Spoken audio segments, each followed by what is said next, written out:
Donc, bilan de vos défis, enfin de votre défi de dessin d'observation du mois de mai.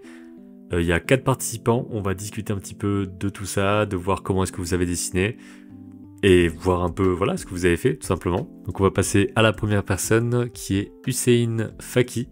Voilà, donc il y a une seule image, pour le coup il n'y a pas trop de contexte, même dans le mail et tout ça, il y a juste défi du mois de mai, terminado.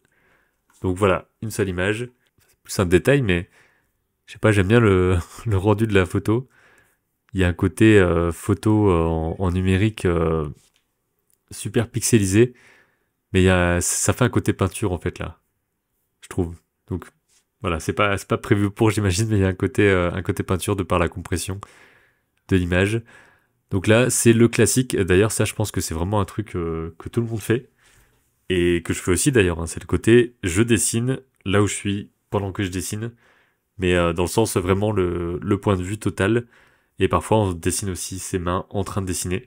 Donc c'est un peu un truc qu'on peut faire au fil des années et voir un peu comment on s'en sort de mieux en mieux. Alors ici, si j'avais un truc à dire, déjà, je pense que on peut se permettre dans ce genre de plan de faire peut-être des focales plus exagérées. Donc typiquement, avoir un point de fuite bien plus au milieu, on va dire. Enfin, bien plus au milieu. Bien plus proche en quelque sorte, je sais pas trop comment le dire, mais qui permettrait d'aller déformer ici en fait, de faire un écartement plus large pour cette perspective. Et aussi, je pense qu'on peut avoir un travail d'échelle aussi, enfin plutôt de profondeur, dans le sens où là, épaisseur de trait, c'est la même que ce qu'il y a au fond. Donc dans l'idée, c'est pas forcément évident au crayon comme ça, mais c'est de faire en sorte que ce qui est prêt a des traits plus épais ou des couleurs plus prononcées. Et plus on s'éloigne, plus on va avoir des traits fins, plus on va arriver sur des choses un peu moins fortes au niveau de la saturation de la couleur pour réussir à comprendre ces différentes couches et à pas tout écraser sur le même plan. Donc je pense que vous voyez ce que je veux dire là-dessus globalement. Là, tout est au niveau de la grammaire du trait. Donc on va dire le côté épaisseur du trait, vibration du trait, couleur ou pas, ombre ou pas, tout est au même niveau. Donc je pense que c'est un point qui pourrait être amélioré là-dessus spécifiquement. Et vu qu'il n'y a qu'une image, j'aurais pas non plus énormément d'autres choses à dire. Si vous en avez, n'hésitez pas. Mais voilà, en soi, c'était le travail de Hussein Faki. Et on va passer à la prochaine participation. Et la prochaine participation, c'est quelqu'un qui est là. Donc c'est E6. T'as envoyé un PDF de 6 pages. C'est pas un portfolio ou quoi que ce soit. Donc il n'y a pas de jugement de mise en page. Là, c'est un des trucs que je trouve le plus compliqué de mon côté. En tout cas, je galère pas mal sur mes dessins là-dessus. C'est la végétation. Surtout que là, t'es au marqueur. Ça m'a l'air d'être de l'encre. Ou je suis peut-être pas sûr. Mais montrer de la végétation, enfin, faire de la végétation sans que ce soit trop brouillon, sans faire trop de trucs, c'est vraiment dur. Et je crois que ça fait des années que je me dis, allez, je vais me faire des sessions végétation, essayer d'étudier comment les gens en font et tout. J'ai jamais pris le temps de le faire. Donc pour l'instant, j'en suis toujours à ce niveau un peu intermédiaire, bizarre, de je sais pas trop comment le gérer. Donc là, typiquement, j'ai l'impression que on sent bien les feuilles. Il y a un truc encore qui pourrait être amélioré sur le volume notamment.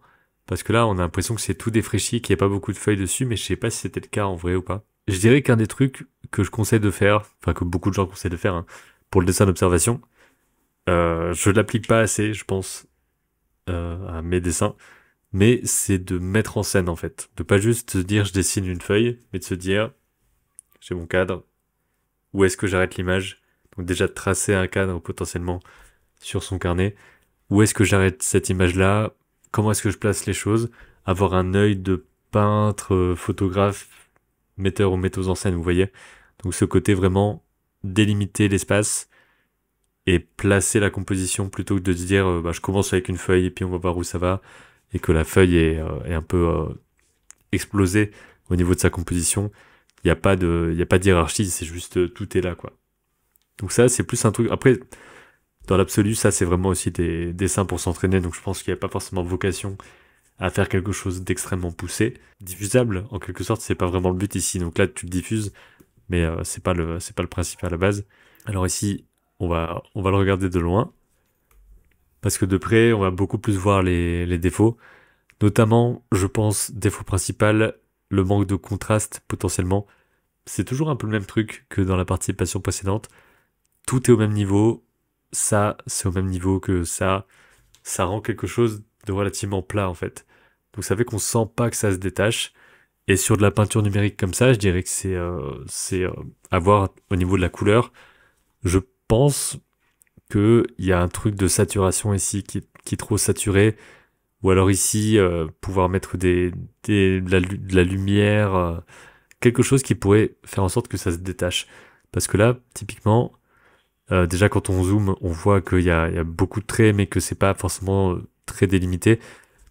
En fait, là, par exemple, j'ai l'impression qu'il y a beaucoup de traits pour peut-être entre guillemets pas grand-chose. On serait peut-être plus efficace à faire deux trois coups de brosse avec la bonne couleur et avoir des traces comme ça, plutôt que plein de petits traits. Mais bon, après, l'important c'est d'étudier la couleur et la lumière ici. Donc ouais, je dirais qu'on sent pas trop le poids des choses.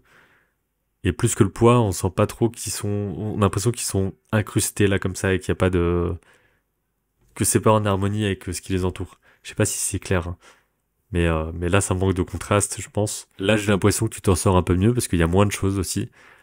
Par contre, je comprends pas trop ce que c'est. Enfin, je comprends escargot, végétation, mais là, c'est quoi? C'est le sol, il y a un truc qui a coulé. Je sais pas trop, mais j'ai l'impression qu'il faudrait un éclat de lumière en plus, même léger, sur l'escargot, pour qu'on puisse le détacher davantage du reste de la composition. Donc typiquement, c'est vrai que j'en ai pas parlé, mais c'est un peu le cas ici aussi. Les valeurs sont globalement les mêmes, j'ai l'impression. En gros, il y a des trucs sombres, mais les trucs clairs sont pas si clairs, les trucs sombres sont pas forcément aussi sombres que ça. Là, c'est assez moyen tout le long, donc on va dire qu'il n'y a pas d'ombre tranchée, il n'y a pas de lumière tranchée. Et donc c'est ça les valeurs, quoi. Entre le noir et le blanc, il y a tout un nuancier de gris. Et dans l'idée, c'est si tu passes en noir et blanc, est-ce qu'on comprend bien ton image, est-ce que les bonnes choses ressortent, etc. C'est de la vieille peinture, c'était compliqué déjà sur la photo de base à comprendre. Ah d'accord, c'est de la vieille peinture sur le sol. Ok, je comprenais pas. Là on arrive sur celle que j'ai vue.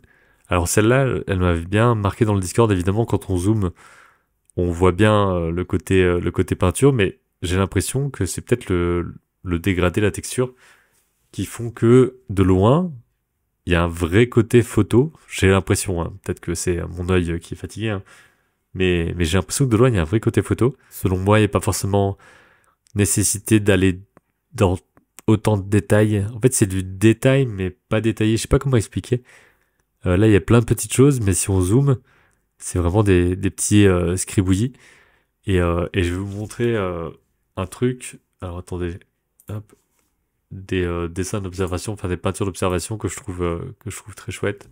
Je pensais aux peintures de Robert Kondo. En gros, là, ça, c'est mon but. J'y suis pas encore, mais c'est vraiment des grosses traces de peinture. En vrai, il y a pas, comment dire, il y a du détail, mais là, par exemple, c'est quand même assez fouillis, en quelque sorte. Et pourtant, ça fonctionne de fou, parce que c'est la bonne teinte, la bonne valeur, donc la bonne luminosité, et c'est la bonne forme au bon endroit pour que les lumières soient compréhensibles et tout.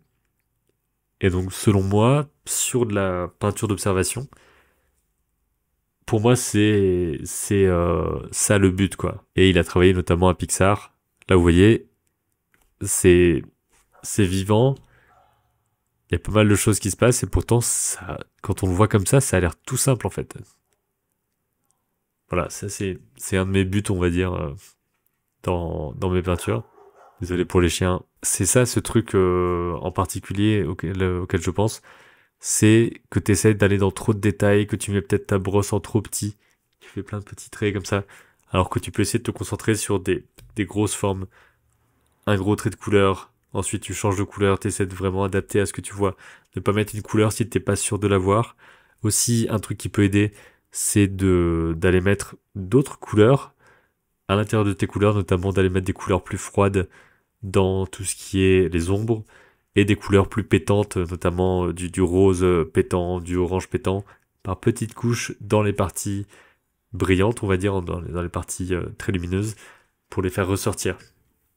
Et pour ça, je te conseille d'aller regarder les vidéos de Marco Bucci. Voilà, donc tu tapes Marco Bucci, et là tu vas voir ce que je veux dire. Là en gros, il y a du orange pétant, là il y a des gros trucs de rose, orange, il y a du bleu-violet très intense dans les ombres, et ça permet de faire des couleurs, on va dire, vibrantes. Là, la lumière, elle est plutôt chouette. Donc il y a encore ce truc de trop de détails qui tue le détail, on va dire. Là, par exemple, pour moi, là, il y a trop de trucs. Ça fait... Ouais, c'est ça, il y a un côté un petit peu plat. Je sais pas trop comment l'expliquer, je sais pas si certains parmi vous peuvent mieux l'expliquer que moi. De loin, ça rend super, en tout cas. Mais là, on sent que c'est un peu... Ça fait mou, je sais pas comment expliquer. Il doit y avoir un terme que j'ai pas. C'est très chouette au niveau des couleurs, même si on n'est plus sur des aplats de base et on n'est pas... Il y aurait peut-être des nuances à rajouter pour ça. Là, je trouve que c'est un peu dommage de faire juste des gros traits à opacité réduite. En fait, je crois que c'était une prof que j'avais entendu dire ça, qu'elle elle déconseillait en fait de jouer avec l'opacité et de plutôt aller ajuster avec une autre couleur. Donc de faire des traits 100% opaques tout le temps et de juste aller faire varier les voilà, teintes de saturation, luminosité pour réussir à choper sa couleur et ne pas avoir des sortes d'amalgamage comme ça qui se superposent et tout. Enfin voilà, c'était son conseil en tout cas à cette prof-là. Moi j'imagine plus des dessins rapides et assez simples dans l'observation, qui va au détail essentiel, mais oui, ça en reste. Bah, en soi, par exemple, les peintures d'observation, là c'est James Gurney. Alors, il faudrait que je trouve une peinture extérieure, quoi. Ça, c'est quand même pas mal détaillé, et ça reste une peinture d'observation. Il est à l'extérieur, il peint ce qu'il voit. Et il y ajoute plein de touches, je pense qu'il n'y avait pas ces couleurs bleu, orange, violette, tout ça. Donc voilà, ça compte aussi, quoi. Ça, c'est chouette aussi. Pareil, c'est un truc qu'on a souvent, voiture vue d'en haut. Là, je pense qu'un des trucs principaux, c'est que si t'imagines cette voiture et être à côté de la voiture, là, en fait, elle a une énorme excroissance.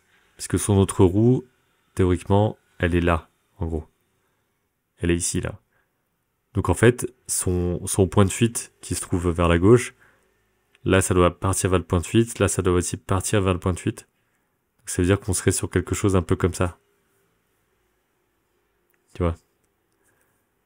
Et là, pareil, c'est un peu trop bombé. Enfin, c'est un peu trop parallèle, je pense. Donc, il faudrait, à mon avis, que ça parte plus vers là. Mais en soi, ici, hop, il faudrait que ça monte. Donc, finalement, tu as toute cette partie-là qui est juste une excroissance qui a pas lieu d'être finalement ici. Là, ça se tient déjà un petit peu mieux, mais pareil, là, je pense qu'il y a une déformation qui a pas trop lieu d'être et la roue devrait certainement partir un peu plus vers l'arrière. Mais voilà, ça, c'est des questions de perspective qui viennent avec le temps, la pratique. Essayer de comprendre, de toujours se dire que ça tend vers un endroit et qu'il faut pas faire de parallèle, en gros. Mais je dirais de tendre vers plus simple. De te concentrer couleur, de te concentrer lumière, plus que forme et trait. Donc, troisième personne, merci pour tes streams inspirants. Voici mes dessins d'observation pour ton défi de mai. Fait au stylo et numérisé au téléphone. Signé GS Monsieur Ganache. Franchement, c'est chouette. Alors, il y a sûrement des problèmes de perspective. Ouais, j'allais dire, je me demande si le canapé a besoin d'être aussi droit comme ça devant. C'était peut-être comme ça que tu le voyais. Le point de vue semble assez haut, donc je sais pas, c'est potentiellement depuis une mezzanine ou quoi. Ou alors on dirait une photo bras levés, vous voyez. Donc je sais pas exactement. Mais sinon, le trait est vibrant. Je trouve que ça fonctionne plutôt bien.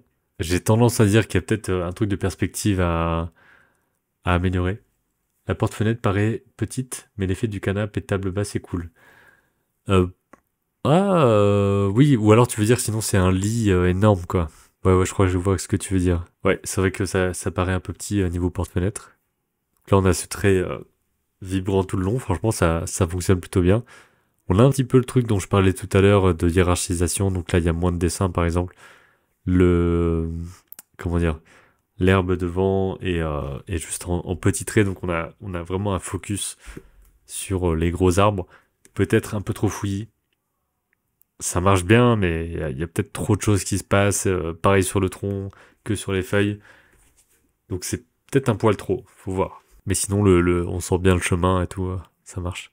Ouais, pareil, hein, ça fonctionne plutôt bien. Donc t'as le même syndrome que moi, dessiner les gens de dos. Il y a beaucoup de gens sur les téléphones et tout aussi. Quand je dessine à la gare ou quoi, c'est beaucoup de gens qui attendent, donc beaucoup de pauses comme ça en fait, dans tous les sens, mais à chaque fois avec la main comme ça, à cause de TikTok là. Alors ici, ça me semble un peu plat. En fait, j'ai l'impression que c'est un petit truc, mais j'en suis pas sûr. J'ai l'impression ici, pour moi, là, il y a pas d'épaisseur. Donc à mon avis, c'est un truc assez plat comme ça.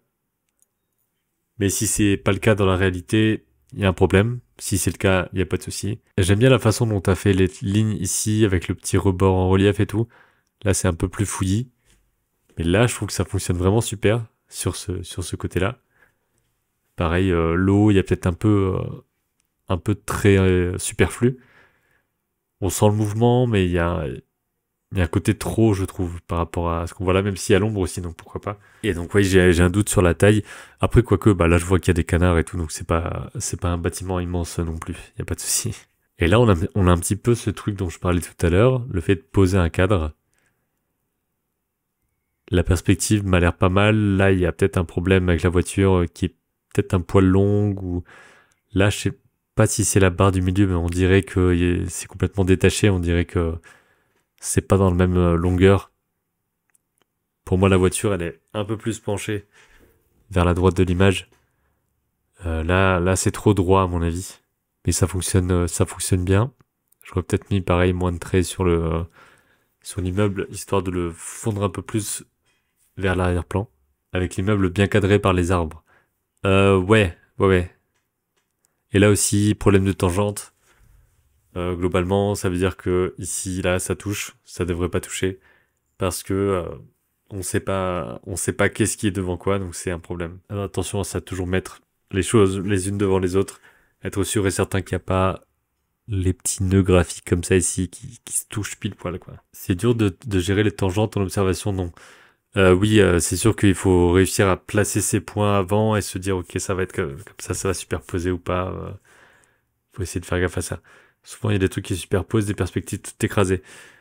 Bah en fait c'est pour ça aussi que l'observation ça reste de l'interprétation aussi et qu'il faut pas forcément dessiner exactement ce qu'on voit comme pour les couleurs c'est pas forcément exactement ce qu'on voit.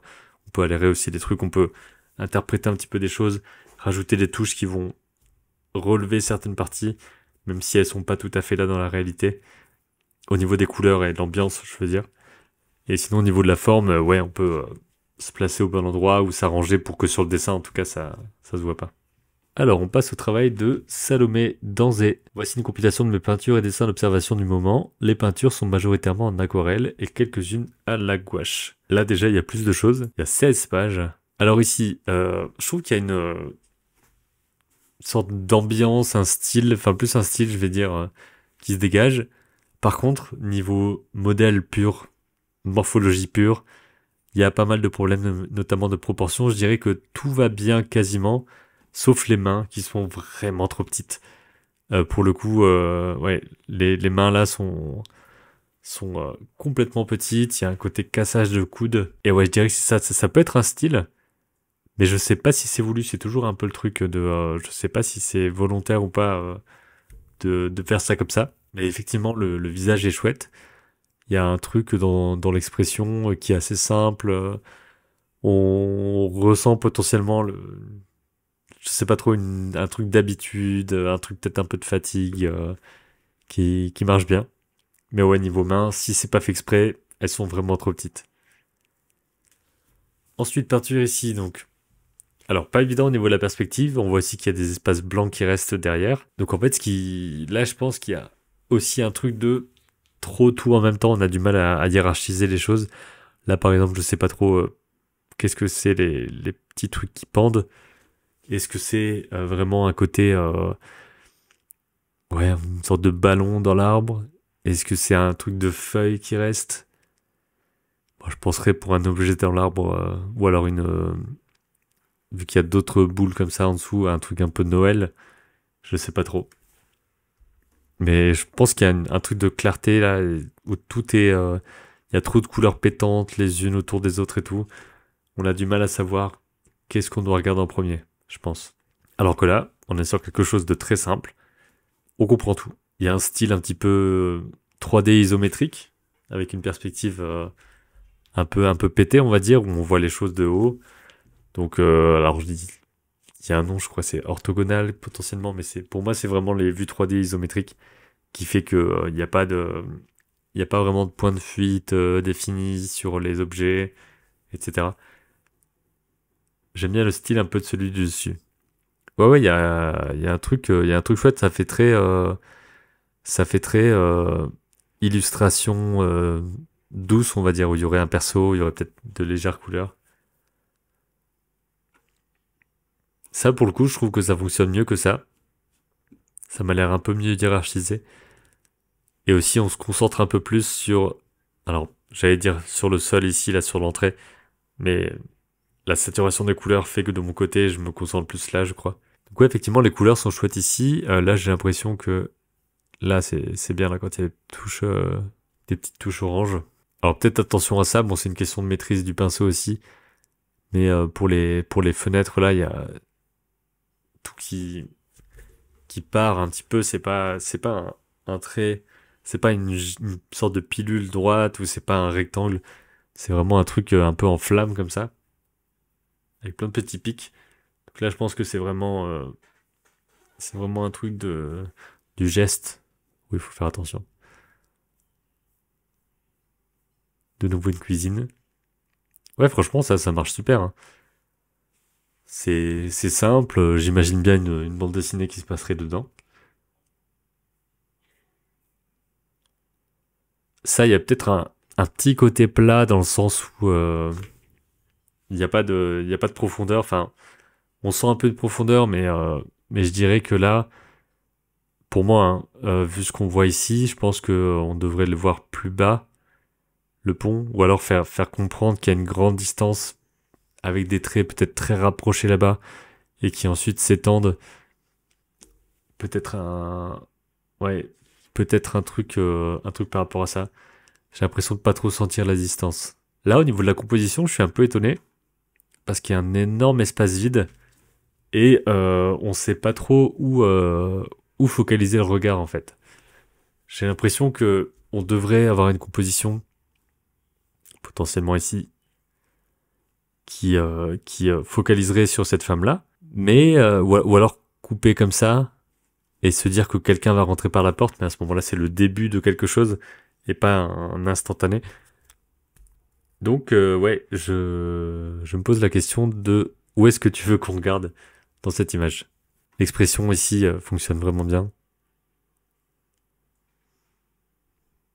Encore ce truc des petites mains. On va peut-être finir par croire que c'est fait exprès, mais je sais pas. Là, pareil, il y a encore ce truc de distance. Ici, j'ai l'impression que ça flotte par-dessus, mais je pense que c'est derrière, évidemment. Enfin, je crois hein, que c'est une sorte de temple au fond. Il y a un truc de profondeur, de détachement que je comprends pas tout à fait. Là, bon, je sais que c'est pas spécialement toi qui as choisi la compo puisque c'est de l'observation, mais si cet élément-là est au milieu, il va se détacher beaucoup plus et ça pourrait le faire ressortir. Je pense que les feuilles ont été peintes avant le temple. Ouais, potentiellement, il y a un truc aussi il y a pas l'air d'avoir de croquis préparatoires en dessous. Donc ça peut être aussi un truc à essayer de faire autrement, de placer même juste des petits éléments pour composer ton image avant de te mettre à peindre et de te dire, ok, les couleurs, avant avant de poser la base, t'es déjà en train de mettre tes couleurs, quoi. Donc c'est peut-être un souci. Là, pareil, j'ai l'impression qu'on sent pas trop la distance, mais la texture sur l'arbre fonctionne bien, je trouve. Puis même ces petits reliefs là, je trouve qu'ils sont chouettes. Là, je sais pas si c'est fait mais pour moi, il y a une ambiance un peu étrange, un peu angoissante, je trouve. Le côté personne ne regarde, le côté un peu terne, un peu pâle des couleurs.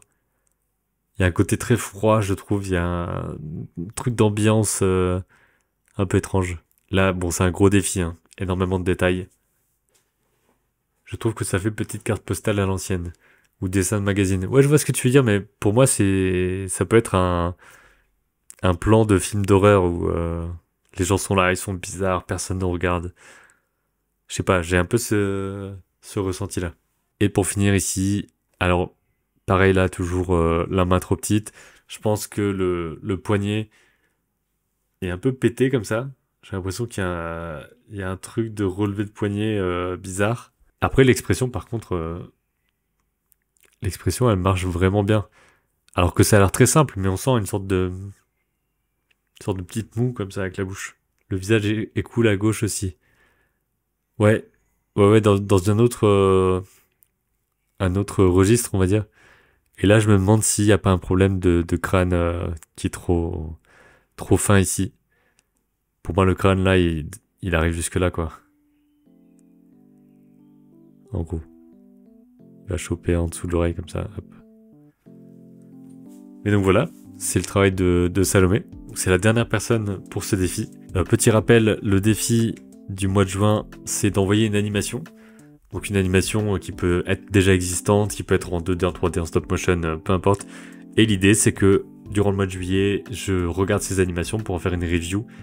Donc voilà, donner un avis dessus, essayer de pousser un petit peu les potards, on va dire, si on a 56 ans, de cette animation. Donc n'hésitez pas à participer avec ce défi d'animation du mois de juin.